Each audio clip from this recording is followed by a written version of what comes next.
Menko Polhukam sekaligus Ketua Dewan Pengarah Satgas BLBI, Mahfud MD, menyatakan negara bakal menghibahkan aset sitaan BLBI senilai 492 miliar rupiah.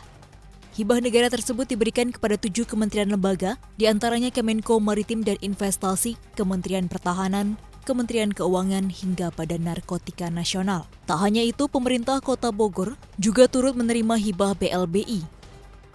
Mahfud menyatakan seluruh aset yang dihibahkan akan digunakan untuk menunjang tugas dan fungsi kementerian, lembaga maupun pemerintah daerah dalam melaksanakan pelayanan publik kepada masyarakat.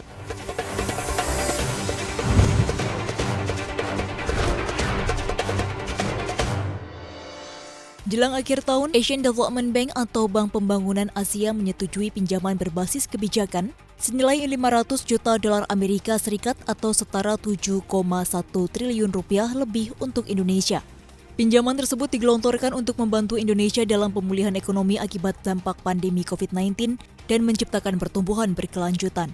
Direktur ADB Bidang Pembangunan Manusia dan Sosial bagian Asia Tenggara Ayako Inagaki mengatakan, pinjaman ini akan membantu meningkatkan kualitas SDM, menaikkan produktivitas tenaga kerja, serta reformasi di bidang pendidikan, pengembangan keterampilan, kesehatan, dan perlindungan sosial.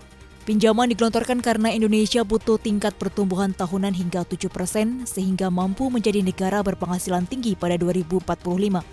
Menurut Inagaki, untuk mencapai level negara berpenghasilan tinggi, Indonesia membutuhkan angkatan kerja yang terampil bagi transisi menuju manufaktur teknologi tinggi dan ekspor bernilai tambah lebih tinggi.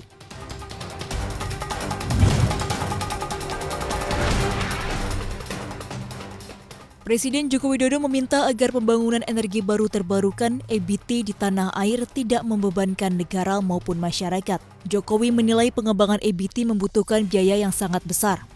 Jokowi menegaskan, jika pada akhirnya harga listrik EBT lebih tinggi dari listrik berbasis batu bara, selisih biaya nantinya tidak dibebankan kepada negara maupun rakyat.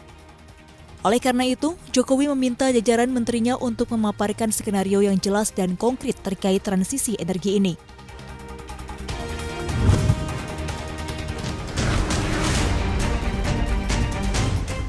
IPO perusahaan global pada tahun ini telah memecahkan rekor. Didorong IPO perusahaan cek kosong, special purpose, dan juga valuasi perusahaan selama IPO. Secara global, sepanjang tahun 2021 ada 2.850 perusahaan di seluruh dunia yang melantai di bursa efek dan valuasi mencapai 600 miliar dolar Amerika Serikat.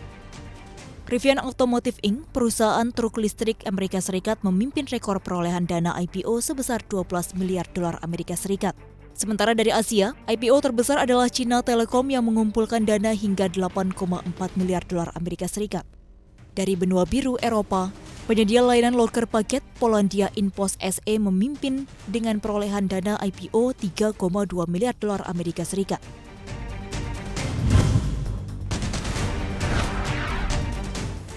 People's Bank of China PBOC memberi isyarat ada kemungkinan langkah-langkah pelonggaran kebijakan segera dilakukan. Langkah tersebut dinilai merupakan upaya untuk membantu pemulihan ekonomi di tengah pertumbuhan yang melambat. Seperti diketahui, ekonomi China di kuartal 3 2021 hanya tumbuh 4,9%. Capaian tersebut lebih lambat dari kuartal pertama 2021 yang melesat 18,3%, sementara di kuartal 2 tahun 2021 juga naik 7,9%. Para ekonom menangkap tanda-tanda Bank Sentral China akan melakukan pelonggaran. Ini tampak dari penghilangan beberapa frasa dalam laporan kebijakan moneter triwulan terbaru yang diterbitkan Jumat pekan lalu. Salah satunya adalah penghilangan ungkapan bahwa PBOC tidak akan membanjiri ekonomi dengan stimulus. Ini mengindikasikan akan ada pelonggaran moneter dan kredit. Kebijakan longgar ini juga ditargetkan pada usaha kecil dan keuangan hijau.